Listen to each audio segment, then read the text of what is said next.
তেল ফুরিয়ে গেলে মানুষের জীবন প্রদীপ নিভে যায়। ডোন্ট ওয়ারি, তেল শেষ হবার আগে আমি ল্যান্ড করব। বাংলাদেশের চলচ্চিত্র ইতিহাসে 70-80 দশকে বলা হয় স্বর্ণযুগ। এ সময়ের অন্যতম জনপ্রিয় পদ্মা জুটি ছিলেন অভিনেত্রী ববিতা এবং অভিনেতা আলমগীর। তাদের অভিনয়, রোমান্টিক রসায়ন, বাস্তবধর্মী উপস্থাপন দর্শকদের হৃদয়ে দীর্ঘদিন জায়গা করে নিয়েছে। ববিতা ছিলেন সেই সময়ের অন্যতম শীর্ষ অভিনেত্রী, যিনি শক্তিশালী অভিনয়ের জন্য বিশেষ পরিচিত পান। অন্যদিকে আলমগীর ছিলেন নতুন প্রজন্মের জনপ্রিয় নায়ক, যিনি দ্রুতই চলচ্চিত্রে নিজের অবস্থান তৈরি করেন এবং এই দুই তারকার জুটি গঠিত হওয়ার পরই দর্শক মহলে ব্যাপক সাড়া ফেলে।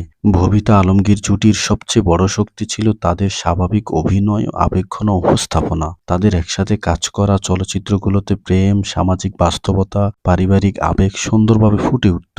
দর্শকরাই তাদের জুটিকে বাস্তব জীবনের কাছাকাছি একটি সম্পর্ক হিসেবে গ্রহণ করেছিল। এই জুটি বেশ কয়েকটি সফল চলচ্চিত্রে একসাথে কাজ করেছেন, যেখানে তাদের অভিনয়, সমালোচনা দর্শক উভয়ই প্রশংসা কুড়িয়েছে। তাদের উপস্থিতি সিনেমার বাণিজ্যিক সফলতায় গুরুত্বপূর্ণ ভূমিকা রাখে। ববিতা ও আলমগীরের জুটি বাংলাদেশের চলচ্চিত্রের রোমান্টিক জুটির ধারণাকে আরো শক্তিশালী করে। পরবর্তী প্রজন্মের অনেক অভিনেতা অভিনেত্রী তাদের রসায়নকে অনুপ্রেরণা হিসাবে দেখে।